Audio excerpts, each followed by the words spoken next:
68व्या परमपूज्य भारतरत्न डॉक्टर बाबासाहेब आंबेडकरांच्या महापरिनिर्वाण दिनाच्या अभिवादनासाठी मी आणि माझे सगळे सहकारी इथे आलो आहोत। समस्त भारतीय जनता पार्टी मुंबईच्या वतीने परमपूज्य भारतरत्न डॉक्टर बाबासाहेब आंबेडकर यांच्या चरणाशी नतमस्तक होऊन अभिवादन केलंय। बाबासाहेबांनी समानतेची, समान अधिकाराची आणि समान संधीची एक मोठी व्यवस्था या आपल्या संविधानातून समस्त भारतवासियांना दिली आहे। त्याचा सन्मान करणं हे प्रत्येक भारतीयाचं कर्तव्य आहे। भारतीय जनता पार्टी तर याच्या सन्मानार्थ आणि बाबासाहेबांनी दिलेल्या विचारांना प्रत्यक्षात अंमलात आणण्यासाठी अतिशय प्रामाणिकतेने काम करते आणि करत राहील। आज या ठिकाणी मला मुद्दामून उल्लेख करायचा आहे, बाबासाहेबांच्या चरणी नतमस्तक होताना हे 68वा महापरिनिर्वाण दिनी बाबासाहेबांना अभिवादन करताना याचा जरूर उल्लेख करावा लागेल।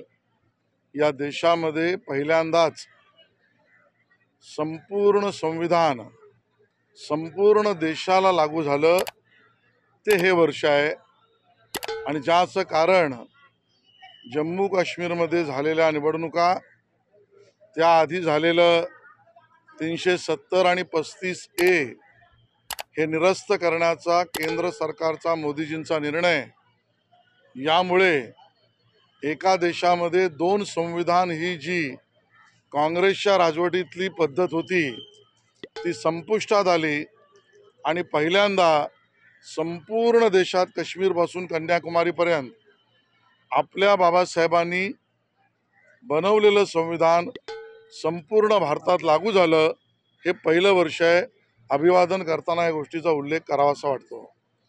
हे पहिलं वर्ष आहे की ज्या वेळेला जम्मू काश्मीरच्या मुख्यमंत्र्यांना, आजपर्यंतच्या मुख्यमंत्र्यांना तो योग मिळाला नाही, पण आता पहिल्यांदा मुख्यमंत्री जे जम्मू काश्मीरचे झाले त्यांना शपथसुद्धा परमपूज्य भारतरत्न डॉक्टर बाबासाहेब आंबेडकर यांच्या संविधानालाच साक्ष देऊन घ्यावी लागली, कारण मोदीजींच्या सरकारने 370 आणि 35A निरस्त केला।